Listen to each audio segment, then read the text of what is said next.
தமிழ் சினிமால பிஸியான நடிகையா மாறி இருக்க த்ரிஷாவுக்கு 40 வயசுக்கு மேல ஆகியும் தற்போது அவங்களோட கைவசம் அரை டஜன் படத்துக்கும் மேல வச்சிருக்காங்க. இந்த வருஷத்தோட முதல் வெற்றியை பதிவு பண்ணது த்ரிஷாவோட ஐடென்டிட்டி படம் தான். மலையாள நடிகரான டெவினோ தாமஸ்க்கு ஜோடியா நடிச்சிருந்தாங்க. இந்த படத்தோட வெற்றியை தொடர்ந்து அஜித் சாருக்கு ஜோடியா விடாமுயற்சி படத்துல நடிச்சிருக்காங்க. வர பிப்ரவரி 6ஆம் தேதி இந்த படம் ரிலீஸ் ஆக இருக்கு. இது தவிர அஜித்தோட இன்னொரு படமான குட் பேட் அக்லி வர ஏப்ரல் 10ஆம் தேதி ரிலீஸ் ஆக இருக்கு. இதை தொடர்ந்து தக்லைஃப் படத்துல சிம்புவுக்கு ஜோடியா நடிச்சிருக்காங்க. இந்த படம் ஜூன் மாசம் ரிலீஸ் ஆக போகுது. மேலும் சூர்யா 45, மாசாணி அம்மன், தெலுங்குல சிரஞ்சீவிக்கு ஜோடியா விஸ்வம்பரா படத்திலையும் நடிச்சிருக்காங்க. இந்த அளவுக்கு பிஸியா இருக்க நடிகை த்ரிஷா கூடிய சீக்கிரமாவே சினிமா விட்டு விலக முடிவு எடுத்துள்ளதா சொல்லிட்டு வராங்க. இப்படி ஒரு சூழ்நிலையில ஆக்ட்ரஸ் த்ரிஷா எமோஷனலா ஒரு போஸ்ட் ஒன்ன ஷேர் பண்ணிருக்காங்க. அதுல என்ன சொல்லிருக்காங்கன்னா, and that was the Zorro to my soul heart dog. ஒவ்வொருவர் வாழ்க்கையிலும் ஒரு அற்புதமான நாய் கிடைக்கணும். ஒரு நாய் உங்களோட வாழ்க்கையை ஆழமா பாதிக்கும். அந்த பாதிப்பு எப்படி இருக்கும் அப்படின்னு நீங்க நினைச்சு கூட பார்க்க முடியாது.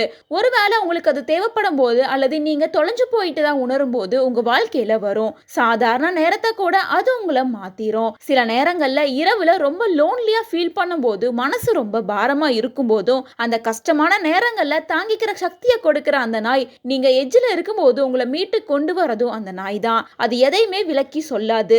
ஆனா என் பக்கத்துல இருக்கிறதே எனக்கு எதிர்பாராத ஒரு அன்பை தரும். அப்படி ஒரு நாயை பற்றின விஷயம் இதுதான். அது இல்லாம நான் எப்படி வாழ்ந்துட்டு இருக்கேன்னு என்ன யோசிக்க வைக்குது.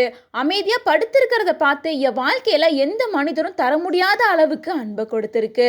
பெரிய பேச்சுக்கள் கிடையாது, வெறும் நான் உங்க கூட இருக்கேன் அப்படின்னு சொல்ற ஒரு இருப்பு தான். அது எப்படியோ எல்லாவற்றையும் மாற்றுவதற்கு போதுமானதா இருக்கும் அப்படின்னு நடிகை த்ரிஷா ரொம்ப எமோஷனலா இந்த போஸ்டர் ஷேர் பண்ணியிருக்காங்க.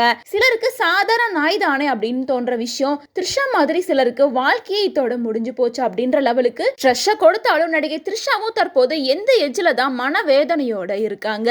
சில நாட்களா த்ரிஷா சினிமா விட்டு விலக போறாங்க அப்படின்னு ஒரு செய்தி இன்ஸ்டாகிராம்ல அதிகமா பேசப்பட்டுட்டு வருது. அதாவது இந்த சினிமா, கேமரா இதெல்லாம் எனக்கு ரொம்ப வெறுத்து போச்சு, இனிமே என்னால நடிக்க முடியாது, நான் சினிமா விட்டு விலகி நிம்மதியா வாழ விரும்புறேன் அப்படின்னு முடிவெடுத்து வீட்டுல சொல்லியிருக்காங்களாமா. ஆனா அதுக்கு த்ரிஷா அவங்களோட அம்மா கடுமையா அப்ஜெக்ஷன் பண்ணி த்ரிஷாவோட முடிவை மாத்த முயற்சி பண்ணிட்டு இருக்காங்களா. அதாவது தன்னோட ஜோரோ இறந்து போனதால ரொம்ப ஸ்ட்ரெஸ்ல இருக்கிறதால தான் இப்படி ஒரு முடிவை எடுத்திருக்காங்க அப்படின்னு டாக்ஸ் போயிட்டு இருக்க நிலையில தான் த்ரிஷா இப்படி ஒரு போஸ்டர் ஷேர் பண்ணியிருக்காங்க. இப்போ வரைக்கும் த்ரிஷாவோட சைட்ல இருந்து எந்த ஒரு அபிஷியல் கிளாரிபிகேஷனும் வராத நிலையில என்ன முடிவெடுக்க போறாங்க அப்படிங்கறத வெயிட் பண்ணி பார்க்கலாம்.